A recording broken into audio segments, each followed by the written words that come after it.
The Real Estate Industry Commission Bombshell lawsuit settlement.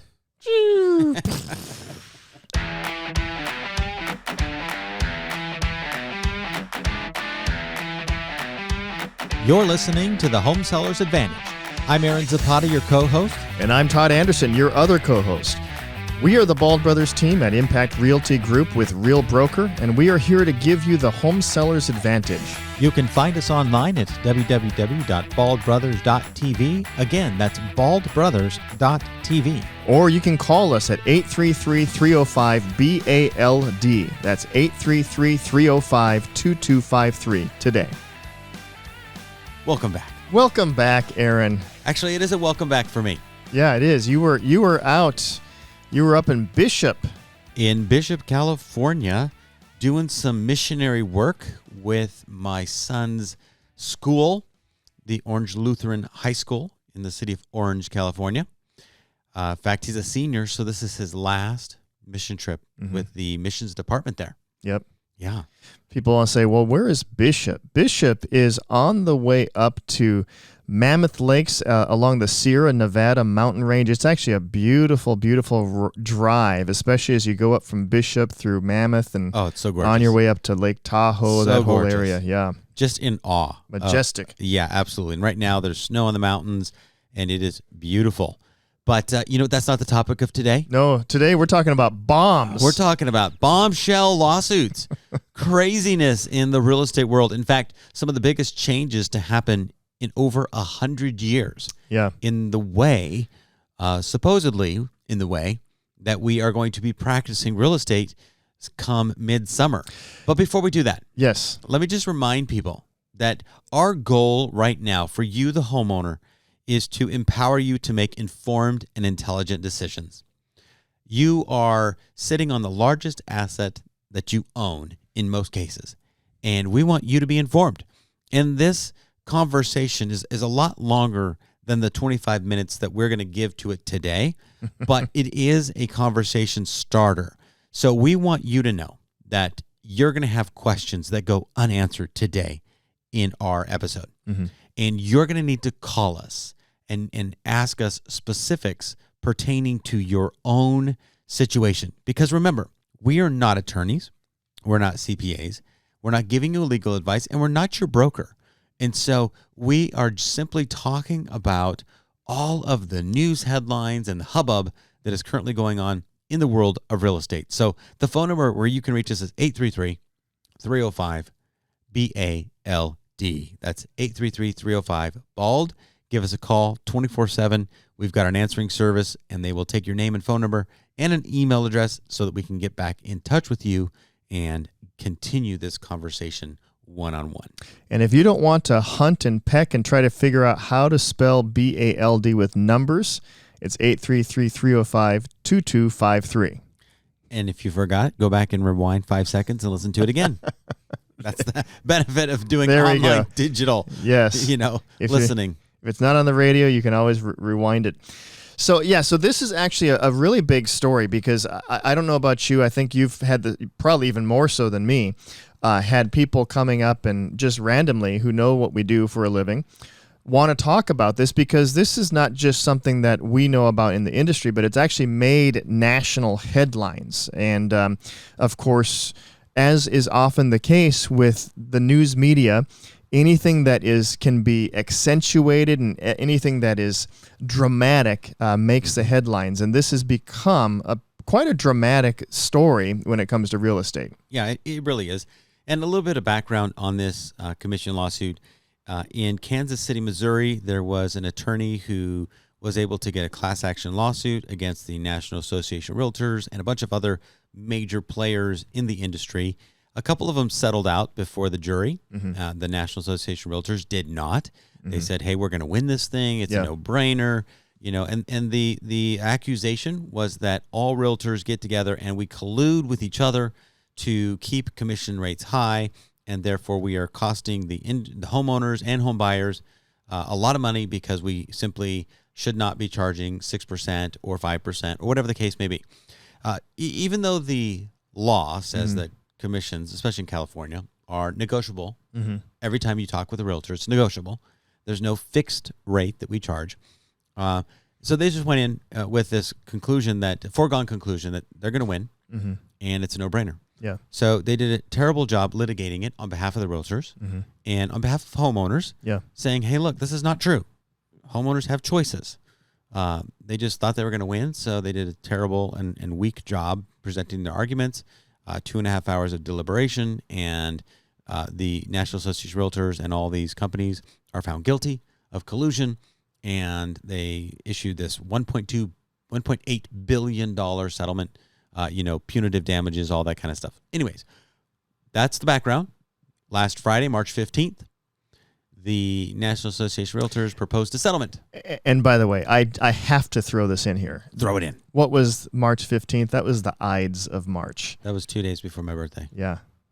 I don't care about the Ides. Okay.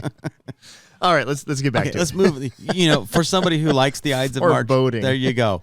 Right. So they proposed the settlement, and now it has not been signed by the judge yet, as of recording right now. Not that I know of. I have not seen anything that says the judge has approved it. So all of this could completely change, but it is the big news story right now for real estate. So here are the settlement. You can look it up.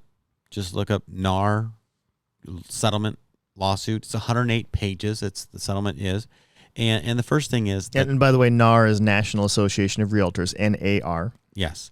And they have proposed to pay $418 million instead of the $1.8 billion that they were asked to pay over 4 years, and make some major changes. But it all boils down to two changes. Todd, what are the two major changes that were offered? Well, one of them is that the sellers the major changes in terms of how the compensation is being offered to the buyers. One is that... Not to the buyers, to the buyer's agents. The buyer's agents, thank you. One is that it cannot be actually advertised what the compensation will be for the buyer's agents on the multiple listing service. That's right. In the multiple listing service. Now, it can be advertised and made known, but not in the multiple listing service, which is the service that all realtors use to look up information on properties. Yeah. So apparently, by having an offer of compensation in the multiple listing service, that's the whole collusion part. Yeah. Apparently. Because the solution that's been proposed here is to remove that data field from the MLS. But it can be everywhere else. Yeah. So all of your other marketing, everything, can specify what the commission is going to be paid to the buyer's agent, not to the buyer. Thank you for that correction. To the buyer's agent, but not in the MLS. Right. And the interesting thing is they consider that to be the collusion. But the fact is, in order to sell a property, in order to have realtors actually show the property, there's an expectation of compensation. And there needs to be some sort of form of disclosing that information. That's right. And the second major change, before we go there, just a reminder, you're listening to the Home Sellers Advantage Show with Todd Anderson and myself, Aaron Zapata. We're the Bald Brothers team at Impact Realty Group, which is powered by Real Broker, national company that sells property all over the place. And you said this, alluded to this a little bit before, but yes, I have had lots of questions. Yeah. My dad is in Pennsylvania. How's this affecting you? I was at a golf event yesterday. Hey, how's this affecting you? Everybody's talking about it. Yeah. Everybody. Yeah. Dude, what's going on? I had an agent call me yesterday, and we spent 30 minutes on the phone this morning going through this process and talking about what's going to happen. And so it's on everybody's mind. And homeowners, you need to know, confusion is not good. Yeah. Okay, confusion is not good. So we're hoping to clarify a few things today. Yeah. And then which way to call us with your questions. Yeah, call us 833-305-BALD, B-A-L-D. You can also go to baldbrothers.tv as well to find us there. But, one of the issues is the fact that what we do in California, we've been really doing it in the manner that really solves the problem nationally. Yeah. But the accusation is that realtors are not revealing to their sellers the commissions that are being paid and how that's being split up. But actually on the listing contract in California, in the California listing contract, it specifies what the commission will be and what that there will be a portion of that commission that will be paid out to the buyer's agent, also known as the selling agent, but we'll call it the buyer's agent in this case. So, and it varies by property. It varies by area. And you and I, Todd, have for years talked with our sellers about how there's the fee that you and I charge for our services, and then there's the fee that they get to pay the buyer's agent. And very rarely do our clients choose to pay the buyer's agent 3%. We've seen it down to 1% even. You know, and that was crazy, but you know, it wasn't crazy. Let me correct that. It created a little bit of chaos when making and receiving offers. Because agents wanted to be compensated for more. So in that regards, it was crazy. Not a crazy thought. So the second change that is now mandated by this settlement. Second change is that the buyers must now sign a buyer-broker agreement. And so if you have a real estate agent who is working with their broker to help you find, locate, write an offer on, close on a property, there needs to be a broker agreement signed with the buyer. So if you're writing notes, if you're taking notes, draw 2 lines on your piece of paper from top to bottom, creates 3 columns. In the very first column, you have a contract between the listing agent and the seller. That's one contract that rules in the process of selling real estate. Now you're going to add a second column, which we already have the contract. It already exists, but it's rarely used. Now it's going to be mandated. It's the buyer's agent contract that they sign with the buyer.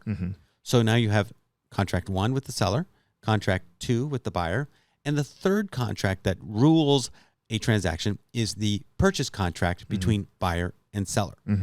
Now, the way it used to work all over the country is that listing agency contract would say from the seller to the buyers to the listing agent, we're going to pay you 5%, 5.5%, 6%, 7%, whatever it is, and you're going to then split that fee with the buyer's agent in the second column. And so it would go from seller's pocket to listing agency, split between listing agency and buyer's agency. Now, that was on paper. In reality, escrow and close would cut a commission check directly to the buyer's agency from the seller's proceeds.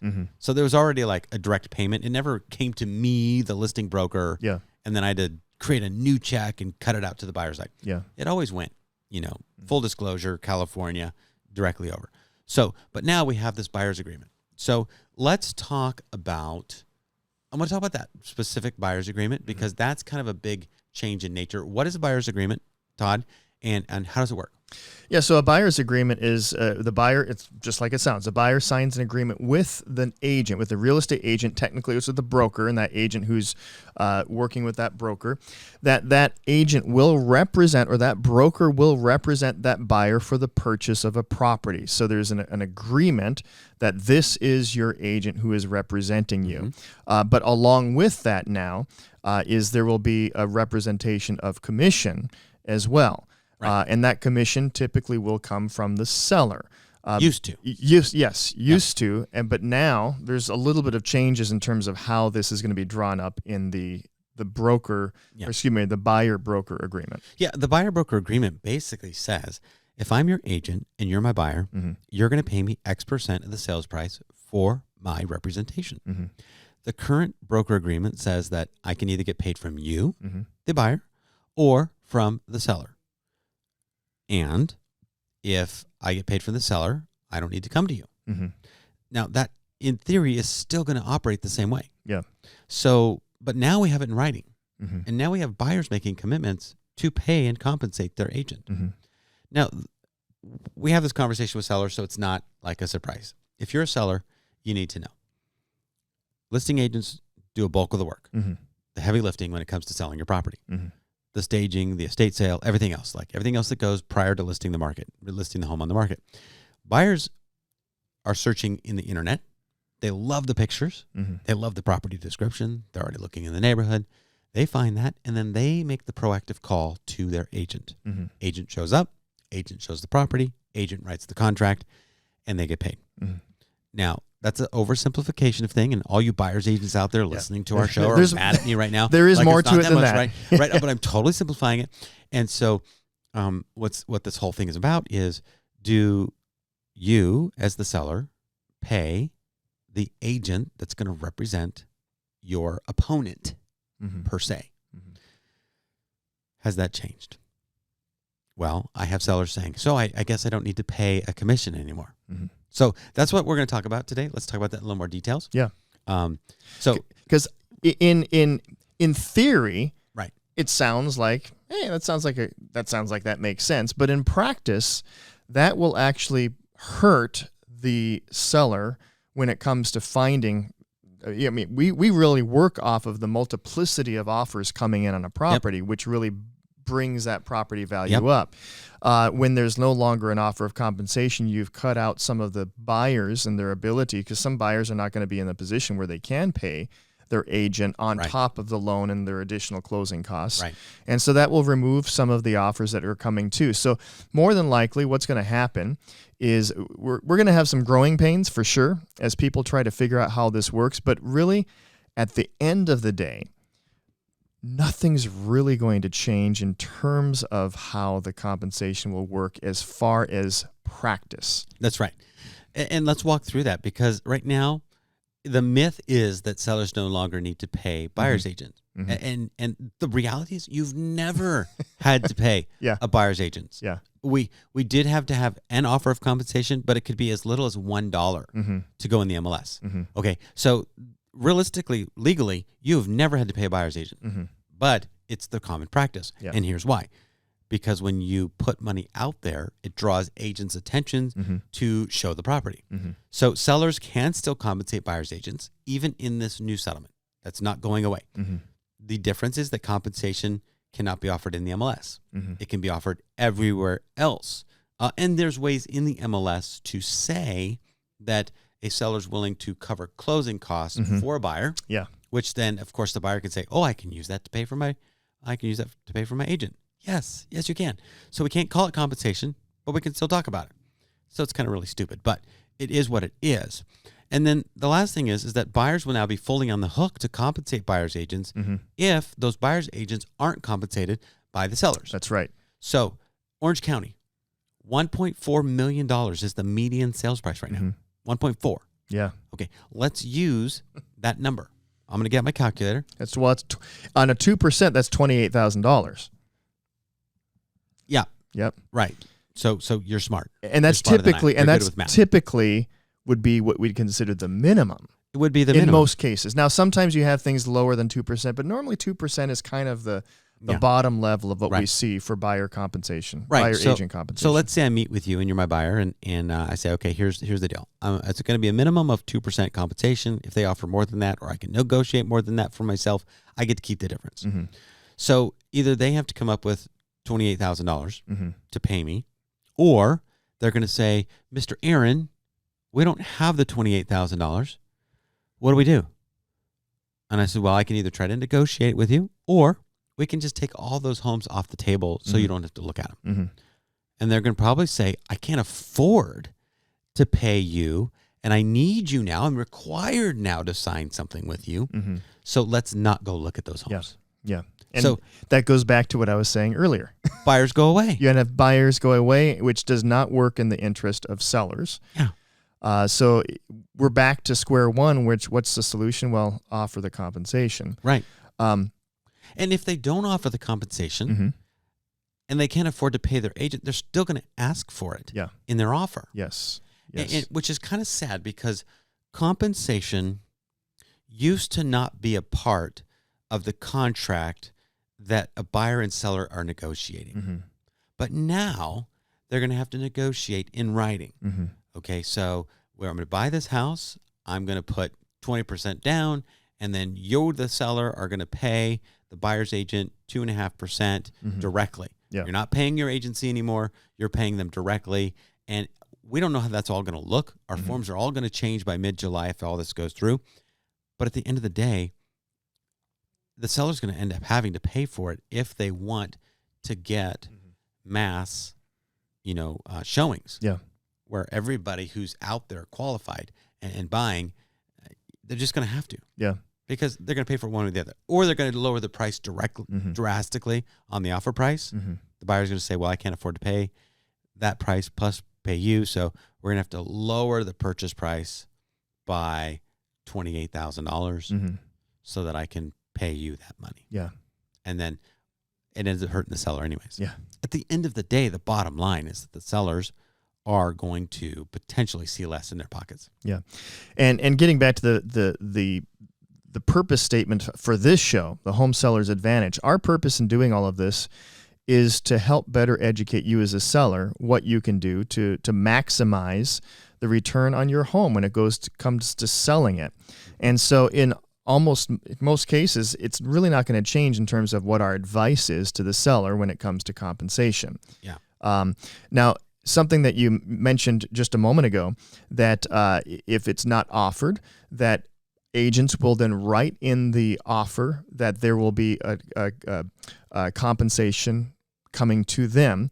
That's actually pretty much exactly how it happens in the commercial market. It does. So Aaron and I do, this is Home Seller's Advantage, but we also do deal in commercial real estate properties as well. And if we were to write an offer on a commercial property, it's a different set of forms, but you actually, as an agent, will write in your own compensation to come from the seller of the commercial property, and that's negotiated. So kind of similar to what is already happening in the commercial real estate market. It is. And you know, when you're looking up properties in the commercial multiple listing service, there's a couple options out there. Most of them don't have an offer of compensation. Yeah, not at all. You just write it in. You just write it in. And so in terms of how that's working itself out, we've already have some models like that in America on how this works. So, but here's my fear. And if you're a home seller, bear with me for a second. I want to talk to you, the home buyer. You're a first-time buyer. You have 5% down. Yeah. Maybe 3.5%, and you're going FHA. FHA, 5% on a conventional. Currently, right now, a seller can pay up to 6% of your closing costs. And if you're an FHA buyer, you have upfront PMI, you have insurance, you have escrow, you have title, you have lender fees, you have appraisal fees, and those can add up to anywhere from 3 to 5% of the purchase price. And right now, let's assume that it's costing you 5% of actual money out of pocket to fund the loan that you need to buy.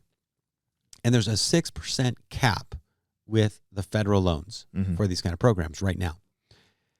You need to ask the seller to cover those costs as a first-time home buyer because you don't have the 5% on top of your 3.5%. Now, if you have to throw in an additional compensation to a buyer's agent, you are going to come out of pocket. Let's say their buyer's agent compensation agreement's 2%. You only have 1% left from the homeowner. Yeah. You got to come up with that extra 1%. So if you're buying a $700,000 property, that's $7,000. You know, you got to ask for the full 6 from the seller, plus come up with another 1 for your buyer. And what happens is it just becomes a burden for you as a buyer. I was very disheartened.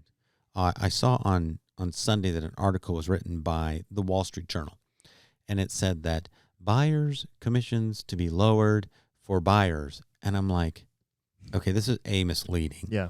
Because buyers have never had to pay the commission. They never had to pay it.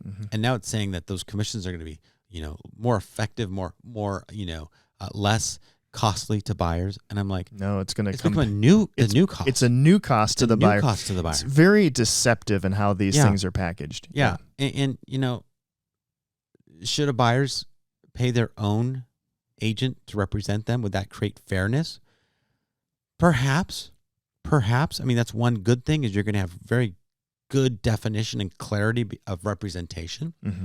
But I think in the end, buyers agents that are really good are going to say, you know what? It was a lot easier when an agent or a buyer would just call me and I'd go show the house and I get paid 2%. You know what I have to do now? Yeah. I got to call the listing agent. I got to figure out if there's compensation. If there's no compensation, I've got to, go back to my clients and see if they want to show it. Then I've got to negotiate for it on top of negotiating for my client. Whereas it used to be just negotiating for the client. And I've got I got to negotiate for myself and the client.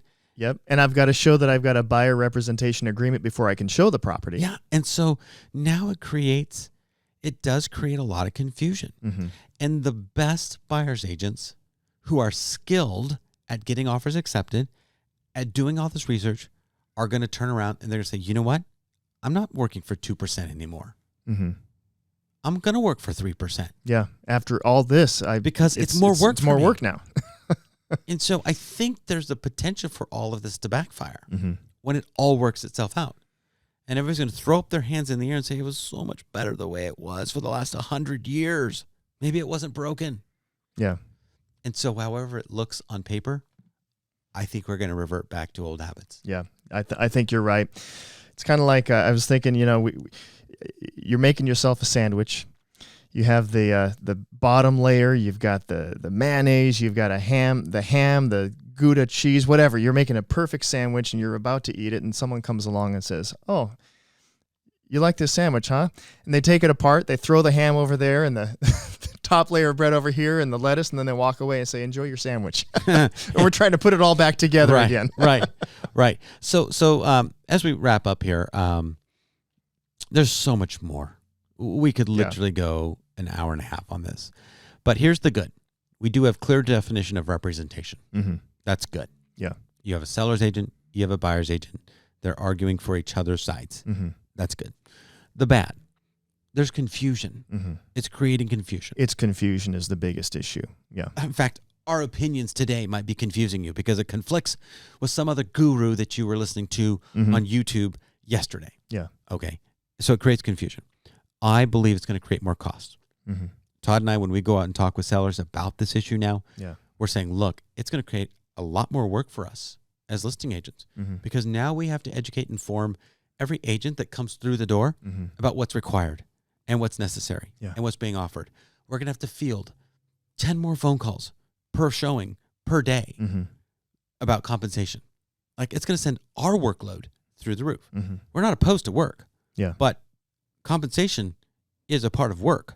And if you have a job, you understand this. If your boss says you need to work more, you're going to say, what? I want to get paid more. Well, same thing with us.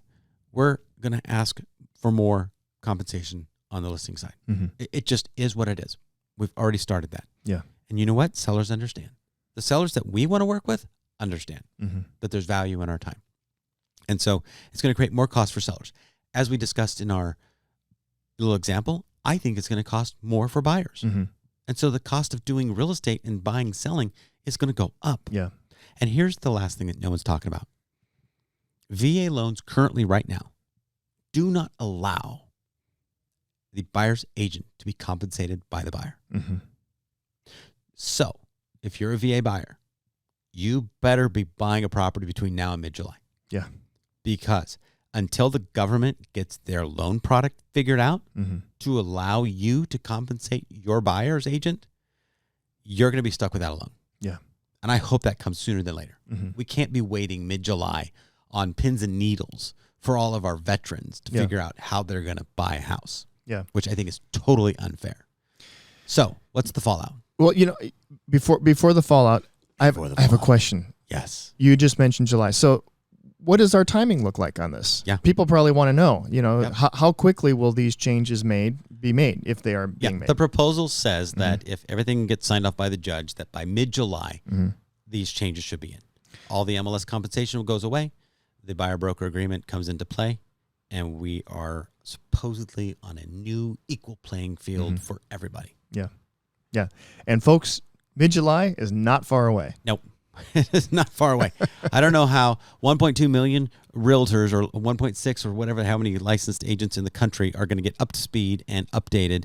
And frankly, with 50% of all agents closing one or less transactions per year, which is a scary number, that means there's a lot of agents out there that haven't even heard about it. Yeah.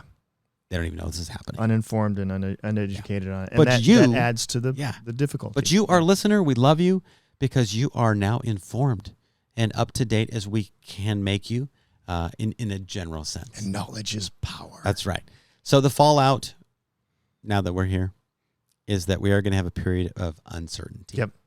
And I think at the end of the day, there's not going to be any significant changes to how it happens. But we're going to have a few more pieces of paper to sign. Different pathway of getting there. Yep. Does this mean that real estate is no longer going to sell? Absolutely not. Oh yeah, no. No, buyers Just are going hang to it all buy. up. Yeah. Sellers are going to No, sell. real estate will continue to move. We will still get to the finish line. Yep. It's just going to be a little bit of a different path to get there, but we will get there. And if you want to know more how we can do that for you, Yes. give us a call. Give us a call at 833-305-BALD or go onto our website at baldbrothers.tv. And you know what? We'd love for you to follow Todd and I at Bald Brothers Team, which is our handle on Instagram. We do a lot of updates, a lot of posts there. If you're looking for properties, we've got properties coming up, and we really enjoy what we do. And we'd love the opportunity to work with you to sell your home. And if you're looking to buy, we also have buyer's agents that work with us, and they are informed and up to date on these things. That's right. And so we want to make sure you get the best representation possible. Anything else you want to add, Todd? That's it. We're at 30 minutes. We're at 30 minutes. Thanks for being here. God bless you, and we will talk to you next time.